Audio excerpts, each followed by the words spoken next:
हाँ, तो डिफ्रेंशिएशन पढ़ा दिए थे जब ऑफलाइन क्लास चल रही थी। तो डिफ्रेंशिएशन हम क्या किए थे, बता दिए थे। तो अब हम पढ़ने जा रहे हैं, वो इंटीग्रल्स पढ़ने जा रहे हैं। ये एनसीईआरटी का 7वां चैप्टर है। तो समझिए इंटीग्रल्स। तो मुझे लगता है कि इंटीग्रल्स पढ़ाने से पहले, इसके बारे में बताने से पहले आपको कुछ डिफ्रेंशिएशन के बारे में हो जाए। तो बताइए कि डिफ्रेंशिएशन हम क्यों पढ़े थे, किस लिए पढ़े थे, बताइए आप लोग। डिफ्रेंशिएशन ये जो पढ़े थे, क्यों पढ़े थे, इसको पढ़ने से मेरे को क्या लाभ हुआ, बताइए। डिफ्रेंशिएशन, कोई भी फंक्शन के स्वरूप के टाइम। देखो डिफ्रेंशिएशन पढ़ने का मेरा मकसद यही था कि किसी फंक्शन के ग्राफ पे टेंजेंट लाइन को क्या करना, डिफाइन करना, और जो टेंजेंट लाइन डिफाइन करते हैं उसका स्लोप निकालना by using derivative, differentiation D by D x. तो ये पढ़े थे। और जैसे कि एक और भी था कि मान लिया जाए कि आपको दे दे कुछ इस तरह से कि position as a function of time, position as a function of time, ये वाला पॉइंट आप फिजिक्स में पढ़ चुके होंगे। जैसे इस तरह से दे दे कि T square plus 2t plus 1, ठीक है। पोजीशन देख रखा है किसी पार्टिकल का as a function of time का, और आपको बोल दिया कि इंस्टेंटेनियस वेलोसिटी बताइए, इंस्टेंटेनियस वेलोसिटी बताइए at t is equal to 1 second पे। तो यहाँ भी डिफ्रेंशिएशन का इस्तेमाल करते थे।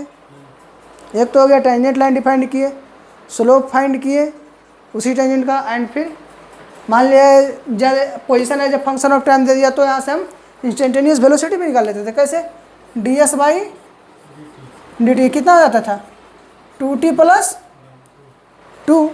अब हमको निकालना है कितना पे, t is equal to 1 second पे। तो क्या करते थे, ds by dt at t is equal to 1, यहाँ क्या देंगे 2 गुना 1 प्लस 2 कितना है 4 मीटर पर सेकेंड। ये क्या आ गया, इंस्टेंटेनियस वेलोसिटी। आप फिजिक्स में भी ये पढ़ चुके होंगे। तो इसको इंस्टेंटेनियस वेलोसिटी भी इसको बोलते हैं, इतना की जगह वेलोसिटी भी लिखते हैं।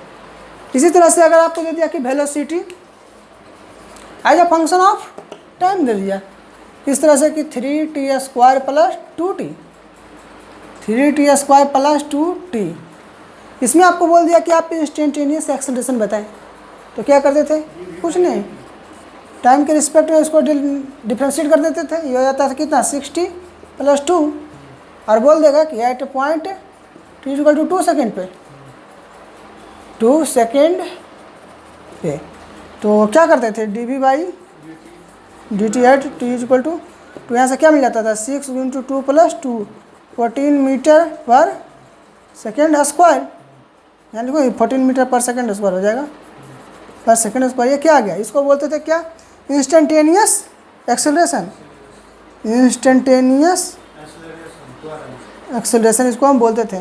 तात्क्षणिक त्वरण इसको बोलते थे, तात्क्षणिक वेग, मतलब कि कोई भी पार्टिकल मूव कर रहा था उसमें तो एक तात्क्षणिक टाइम, मतलब कि कोई फिक्स, मतलब कि पॉइंट के लिए बताइए कि इसका वेलोसिटी क्या है, इसका एक्सेलरेशन क्या है। तो उसके लिए हम क्या करते थे, जो भी दे रखा होता था position versus as a function of time या velocity as a function of time, तो हमको उसको डिफ्रेंशिएट करके वेलोसिटी, इंस्टेंटेनियस वेलोसिटी और इंस्टेंटेनियस एक्सेलरेशन निकाल लेते थे। तो यहाँ तक क्या था, अपन डिफ्रेंशिएशन था। अब बात करेंगे क्या चीज़ की, इंटीग्रेशन की। तो थोड़ा सा इसी में समझ लो इंटीग्रेशन क्या है। कि जैसे मान लिया जाए कि पहले यहाँ इधर से समझो कि इस तरह से कोई फंक्शन दे रखा है कि f(x) इज इक्वल टू दे रखा है, मान लो कि x square plus sign x, कोई दिक्कत, ये फंक्शन दे रखा है। अगर आप इसको डिफरेंशिएट करते थे तो क्या मिलता था, 2x प्लस cos x, कोई दिक्कत। मान लो कि इस तरह से आपको दे दिया एक नया फंक्शन की तरह, मान लिया कि late f(x) is equal to क्या चाहिए, gx। अब वो क्या दे रखा है, 2x प्लस cos x, और आपको बोल दिया जाए कि ये जो gx फंक्शन है, gx फंक्शन है, ये किसी फंक्शन का फर्स्ट डेरिवेटिव है। तो फाइंड द ओरिजिनल फंक्शन। क्या हुआ, कोई फंक्शन आपको दे देगा कि g x is equal to 2x plus cos x कोई फंक्शन है, और ये बोल देगा कि ये फंक्शन जो क्या है, किसी फंक्शन जो है ओरिजिनल फंक्शन का क्या है, फर्स्ट डेरिवेटिव। तो आप इससे ओरिजिनल फंक्शन निकालिए। तो कैसे निकालेंगे, तो जो ओरिजिनल फंक्शन निकालने का मेरा प्रोसेस होगा, प्रक्रिया होगा, रूल होगा, उसी को हम पता है क्या बोलते हैं, उसको बोलते हैं एंटी डेरिवेटिव। उसको क्या बोलते हैं, एंटी डेरिवेटिव। जैसे एफ एक्स बराबर ये था तो एफ डैश एक्स को क्या बोलते थे, डेरिवेटिव। एफ एक्स था तो एफ डैश एक्स निकाले तो उसको डेरिवेटिव। अगर एफ डैश एक्स दे रखा है और इससे हमको क्या चाहिए, पुनः वही वाला फंक्शन चाहिए, तो इसको हम क्या बोलेंगे, एंटी डेरिवेटिव। समझ गया ना। अगर हम ये जी एक्स जो फंक्शन दे रखा है, इससे अगर हम फंक्शन को बोले कि आप निकालिए ओरिजिनल फंक्शन क्या था, तो ओरिजिनल फंक्शन जो हम निकालेंगे तो उसी रूल को हम क्या बोलते हैं, एंटी डेरिवेटिव। एंटी डेरिवेटिव, इसको प्रिमिटिव भी बोलते हैं। इसको क्या चीज़ बोलते हैं, प्रिमिटिव, प्रिमिटिव भी बोलते हैं। और ये जो प्रक्रिया होता है निकालने का फंक्शन, ओरिजिनल फंक्शन, इसी को हम क्या बोलते हैं, इंडेफिनिट इंटीग्रल बोलते हैं। कोई दिक्कत है यहाँ तक, तो वीडियो स्टॉप करिए, यहाँ तक समझिए। हाँ, तो अभी क्या बताएं कि कोई भी फंक्शन का मतलब कि डेरिवेटिव दे रखा है, अगर फिर कोई फंक्शन का डेरिवेटिव होगा नहीं, वो भी एक फंक्शन ही होगा। और अगर आपको बोले कि यहाँ से आप ओरिजिनल फंक्शन बताइए, तो जो प्रक्रिया, जो रूल होगा ओरिजिनल फंक्शन निकालने का, उसी को हम क्या बोलेंगे, एंटी डेरिवेटिव, या तो उसको प्रिमिटिव बोलते हैं। और जो प्रक्रिया होता है निकालने का, उसी को हम क्या बोलते हैं, इंडेफिनिट इंटीग्रेशन। ये हुआ इंटीग्रेशन क्यों पढ़ते हैं, इसका पहला बात है। दूसरा बात होती है कि इंटीग्रेशन जो हम पढ़ते हैं वो पढ़ते हैं किसी फंक्शन के ग्राफ के, किसी फंक्शन के ग्राफ के नीचे का एरिया निकालने का, यानी area under the curve, curve के नीचे एरिया निकालने का। कैसे, जैसे पहले समझो कि मान लिया सपोज एट आपको दे दे छोटू, इस तरह का कोई शेप दे देता है, ये इस तरह का शेप है, ऐसे ये स्क्वायर है, इसका साइड ए दे रखा है, ठीक है। तो आप इसका एरिया कैसे निकाल लेंगे, ए स्क्वायर। मान लिया आपको ये दे दिया कुछ रेक्टेंगल टाइप पे दे दिया इस तरह से, ये बी दे दिया, ये एल दे दिया, इसका एरिया क्या हो जाएगा, एल बी। इस तरह से आपको कुछ एक सर्किल दे दिया, ठीक है, जिसका सेंटर ये है सी, आई ये क्या है, रेडियस। इसका आपको एरिया बोला तो इसका एरिया क्या लिख देंगे, पाई स्क्वायर। इस तरह से जितने भी मतलब कि फिगर मिलेंगे वो सारे का मेरे को क्या है, फार्मूला पता है उसके एरिया निकालने का। लेकिन अगर आपको ऐसे फिगर मिल जाए कि जिसका आप एरिया फार्मूला से नहीं निकाल सकते, यानी कि उसके लिए कोई फार्मूला है ही नहीं है उस टाइप के शेप को निकालने के लिए, तब क्या करेंगे। जैसे एज एग्जाम्पल मान लो इस तरह से कुछ रह गया, कुछ इस तरह से कोई क्या दे दिया इस तरह से कुछ कि ये क्या है, y is equal to f x, कोई फंक्शन का क्या है, कोई फंक्शन का ग्राफ है इस तरह से, और बोल दिया आपको कि बताइए ये वाला एरिया क्या होगा, ये जो एरिया है ये एरिया क्या होगा। नाम देते हैं वो इस तरह से देते हैं कि ए बी सी डी। आपको बोल दिया कि एरिया ये वाला बताइए जो ए बी सी डी से बंधा हुआ है। किससे बंधा हुआ है, ए बी सी डी से। तो अब आप इसका एरिया कैसे निकालेंगे, इस तरह का फिगर का। आपको फिगर कुछ इस तरह का दे दिया, ऐसे ऐसे एंड ऐसे और ऐसे, कोई दिक्कत। अब बोल दिया कि अब आप इसका एरिया निकाल के बताइए ये वाला एरिया क्या होगा, क्या होगा। तो इस तरह के फिगर के लिए तो कोई फार्मूला पढ़े ही नहीं है, और कोई फार्मूला है इसके लिए, इस टाइप में तो कोई भी नहीं आ रहा है, या फिर ट्रायंगल व्रेंगल कुछ तो नहीं बन रहा है, इसका तो शेप ही साइज अलग है, हैं। मान लिया कुछ इस तरह का आपको दे दिया, इस तरह से ऐसे कि इस तरह से कोई फंक्शन दे दिया आपको ऐसे, और बोल देगा कि आपको कि ये वाला एरिया बताइए, ये वाला इस रीजन को ये वाला एरिया क्या होगा, ये एरिया आप बताइए। तो बताइए इसके लिए कोई फार्मूला है आपके पास, कोई भी फार्मूला नहीं है। तो इस तरह के साइज शेप के लिए, इस तरह के फिगर का एरिया निकालने के लिए हम क्या करते हैं, इंटीग्रेशन का यूज करते हैं। इंटीग्रेशन का इस्तेमाल करके इस तरह के हम एरिया निकालते हैं। ठीक है, तो जैसे जो इंटीग्रेशन है उससे कितने मतलब कि क्यों पढ़ते हैं उसको, सबसे पहले पढ़ने के लिए उसको इसलिए पढ़ते हैं उसको कि अगर कोई फंक्शन का डेरिवेटिव दे रखा है तो वो भी एक फंक्शन होगा, तो उस फंक्शन से हमको ओरिजिनल फंक्शन निकालना है तो वो निकालते हैं। अरे आ रहा समझ में, वो फंक्शन हम निकालते हैं इंटीग्रेशन के थ्रू, एंटी डेरिवेटिव के थ्रू। दूसरा का किसी वैसा फिगर आपको मिल जाए जिसके लिए कोई फार्मूला उसके एरिया निकालने के लिए नहीं है, तो उसका एरिया आप कैसे निकालेंगे, तो उस तरह का फिगर को एरिया निकालने के लिए हम इंटीग्रेशन पढ़ते हैं। यानी इंटीग्रेशन का मतलब एरिया अंडर द कर्व। और इसका इंटीग्रेशन निकालें कैसे, इसका इंटीग्रेशन हम निकालते हैं, एक होता है, एक चैप्टर होता है, जब डेफिनेट पढ़ा रहे हो तो उसमें बताएंगे कि integration as a limit of sum, जो कि काफ़ी मतलब कि बच्चों को काफ़ी जलन होता है उससे, मतलब कि बच्चे उसे पढ़ना नहीं चाहते, मतलब कि थोड़ा हार्ड लगता है, टेढ़ा बेड़ा लगता है, तो बच्चे उसे पसंद नहीं करते जल्दी।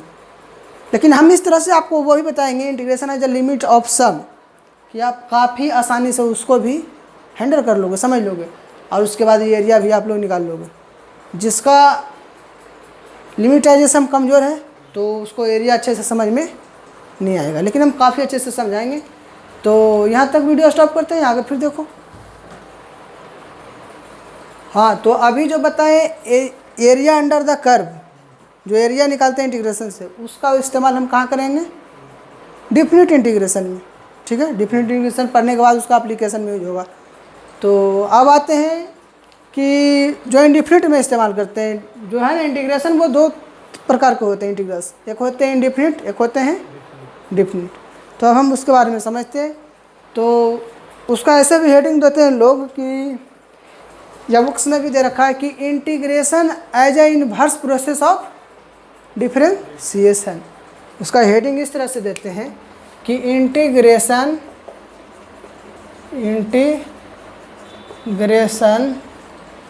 As a inverse process of differentiation. Integration as a inverse process of differentiation, यह है जो कि पढ़ना होता है क्या चीज़ में, इंडिफिनिट में। तो integration as a inverse process of differentiation ये कहता है कि जो इंटीग्रेशन जो होता है वो डिफरेंशिएशन के जस्ट क्या होता है, जस्ट उल्टा होता है। जैसे कि मान लीजिए कि कोई फंक्शन इस तरह से दे रखा है कि dy/dx ऑफ किसका दे रखा है कि sin x का, तो ये क्या होता है, cos x। कोई दिक्कत। दूसरा का दे रखा है dy/dx ऑफ, मान लो इस तरह से दे रखा है कि x के पावर 5/5, बताइए इसका डिफरेंशिएशन क्या होगा, x के पावर 4। या फिर तीसरा का इस तरह से दे रखा है कि dy/dx ऑफ e के power x, x to the base, इसका क्या होता है, e के पावर x ही होता है। कोई दिक्कत। तो integration as inverse process of differentiation ये कहता है कि ये फंक्शन sin x है, इसका डिफरेंशिएशन, ये फंक्शन x के पावर 5/5 है, इसका डिफरेंशिएशन, ये function x to the base e या फिर e के पावर x है, तो इसको इसका e।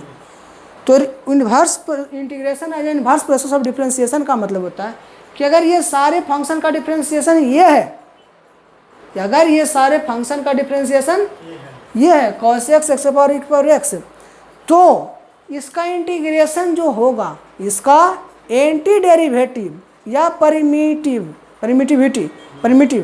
जो होगा वो क्या होगा, जैसे कुछ कि sin x का डिफरेंशिएशन cos x, तो cos x का इंटीग्रेशन, या इंटीग्रेशन को एंटी डेरिवेटिव बोलते हैं या परिमिटिव भी बोलते हैं, तो cos x का जो होगा एंटी डेरिवेटिव या इंटीग्रेशन क्या होगा, वो क्या हो जाएगा sin x।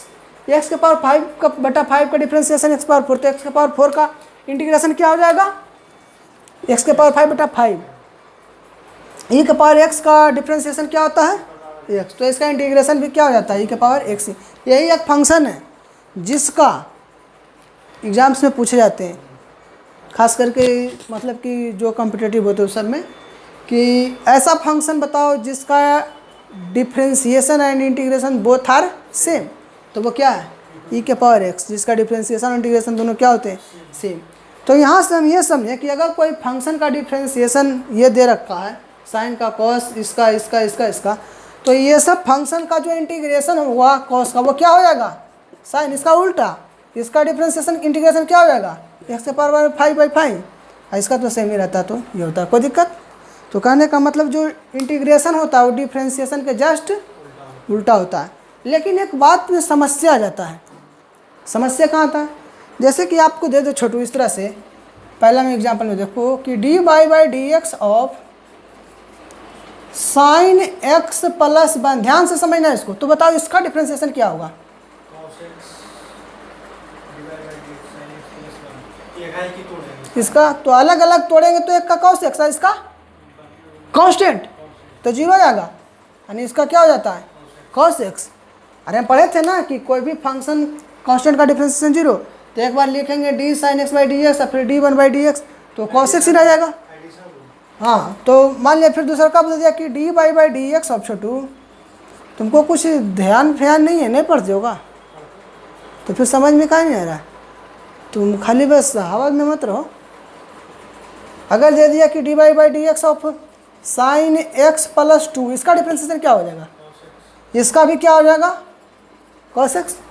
अगर आपको दे दिया इस तरह से कि dy/dx नंबर हटा साइन x प्लस 3, इसका क्या हुआ डिफ्रेंशिएशन, cos x। इसी तरह से आपको दे दिया कि dy/dx of sine x plus 100, इसका भी क्या होगा, cos x। कहने का मतलब ये हुआ कि अगर हमको दे दे कि dy/dx ऑफ एनी फंक्शन, यहाँ तो साइन x है, तो साइन x प्लस k, तो इसका भी डिफ्रेंशिएशन क्या हो जाएगा, कोई तकलीफ। यहाँ हमको क्या मिला कि साइन x प्लस 1 का भी डिफ्रेंशिएशन cos x भी होता है, साइन x, क्योंकि 1 क्या है, कांस्टेंट है, कांस्टेंट का डिफ्रेंशिएशन जीरो, अलग अलग करेंगे तो साइन x प्लस 2 का भी cos x, सबका क्या हो रहा है, cos x हो रहा है। तो यहाँ तो मामला फंस जाता है कि अभी आपने बताया कि इंटीग्रेशन क्या है, is inverse process of differentiation, तो इसका अगर आपको पूछ दिया कि इंटीग्रेशन क्या होगा, तो ये साइन एक्स बता दोगे, इसका इंटीग्रेशन ये हो जाएगा, इसका इंटीग्रेशन ये हो जाएगा। लेकिन बात अब ये आती है कि क्या अभी आपने बताया कि cos x का इंटीग्रेशन sin x होता है, तो क्या इसका हम अगर इसको अगर cos x को हम इंटीग्रेट करेंगे तो हमको क्या मिलना चाहिए, sin x। लेकिन sin x प्लस 1 मिलेगा क्या, cos का तो बता रहे हैं कि sin x होता है, अरे नहीं आ रहा समझ में, cos का तो बता रहे हैं sin x होता है, तो क्या sin x प्लस 1 मिलेगा, नहीं ना। cos x का डिफरेंशिएशन क्या हुआ, sin x, sin x plus 2 मिलेगा, cos x का डिफरेंशिएशन sin x, तो sin x प्लस 3 मिलेगा, cos x का sin x प्लस 100 नहीं मिलेगा, सिर्फ sin x मिलेगा। या फिर किसी भी कांस्टेंट का ले लें तो cos x का क्या मिलेगा, sin x प्लस के मिलेगा, नहीं sin x मिलेगा। तो यहाँ कहने का मतलब ये हुआ कि कोई भी फंक्शन को अगर हम इंटीग्रेट करेंगे तो इंटीग्रेट करने के बाद जैसे कि मान लीजिए हमको cos x को इंटीग्रेट करना है, तो इंटीग्रेशन cos x dx, ये इंटीग्रेशन का सिंबल होता है ऐसे से। ये बेसिकली था क्या जानते हो, इंटीग्रेशन का मतलब होता है समेशन। क्या होता है, समेशन मतलब जोड़ना। एस का पहला, समेशन का पहला वर्ड क्या है, एस है, तो यही वाला जो एस है ना, इसको खींच दिया गया है और इसको इंटीग्रेशन का क्या में दे दिया गया है, सिंबल में दे दिया गया है। अरे नहीं आ रहा समझ में, तो इंटीग्रेशन का सिंबल कुछ इस तरह से होता है। लेकिन अब बात प्यार है, क्योंकि अगर इसको हम इंटीग्रेट करेंगे, dx का मतलब x के रिस्पेक्ट में इंटीग्रेट करने, तो हमको क्या मिलेगा, अबे sin x मिलेगा, यहाँ से sin x मिलेगा, लेकिन यहाँ तो sin x प्लस 1 है। तो कहने का मतलब है छोटू कि किसी भी फंक्शन का डिफ्रेंशिएशन sin x प्लस 1 का cos x आ रहा है, या sin x प्लस 2 का भी cos x आ रहा है, sin x plus cos x, sin x plus k का भी cos x। इसका मतलब है कि कोई ज़रूरी नहीं है कि एक ही फंक्शन का डिफ्रेंशिएशन cos x आएगा। फंक्शन तो अलग अलग सब है, लेकिन डिफ्रेंशिएशन सबका क्या है, सेम है। तो अगर हमको चाहिए cos x का इंटीग्रेशन, तो इसमें प्लस सी भी क्या होगा, जोड़ना। अरे यार साइन सी क्यों जोड़ रहे हैं, क्योंकि अब इसको हम क्या करेंगे, डिफ्रेंशिएट करेंगे। अरे कॉस एक्स डीएक्स का इंटीग्रेशन साइन एक्स बस सी लिखें, तो अगर हम इसको अब क्या करेंगे, डिफ्रेंशिएट करेंगे, तो हमको तो यही मिलेगा ना। तो किसी भी मान लें जब इनडिफिनिट इंटीग्रेशन पढ़ेंगे तो जब भी निकालना होगा तो किसी भी फंक्शन का इंटीग्रेशन तो एक सी जरूर ऐड करेंगे, जहाँ सी क्या है, कांस्टेंट। इसको इंटीग्रेशन कांस्टेंट भी बोलते हैं। Here c is a constant, ठीक है, कांस्टेंट एंड आर कॉल्ड क्या चाहिए, इंटीग्रेशन, इंटीग्रेशन कांस्टेंट, शॉर्ट में लिखते हैं कांस्टेंट, कांस्टेंट आया समझ में, जहाँ कहीं भी दे दिया हो। इसी तरह से देख लो कि आपको इंटीग्रेशन आप करिए किसका, x के पावर 4 dx का, dx का मतलब x के रिस्पेक्ट में इंटीग्रेट कर रहे हैं, तो हमको क्या मिलना चाहिए, ये क्या मिलेगा, x के power 5/5।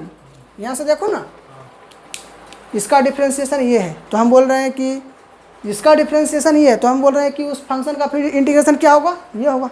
Integration as the reverse process of differentiation. तो इसको हम अगर इंटीग्रेट करेंगे तो हमको क्या मिलना चाहिए, ये मिलना चाहिए। लेकिन कोई ज़रूरी नहीं है छोटू कि इसका इंटीग्रेशन ही x के पावर 4 होगा, x के पावर 5/5 + 1 का भी यही होगा, +2 का भी, +3 का, +k का भी होगा। इसलिए जब भी आप इसको इंटीग्रेट करें तो ये लास्ट में c लगाना ना भूलें। इसको c को बोलते हैं इंटीग्रेशन कांस्टेंट, ठीक है। तो यहीं तक रहने देते हैं, वीडियो स्टॉप करो।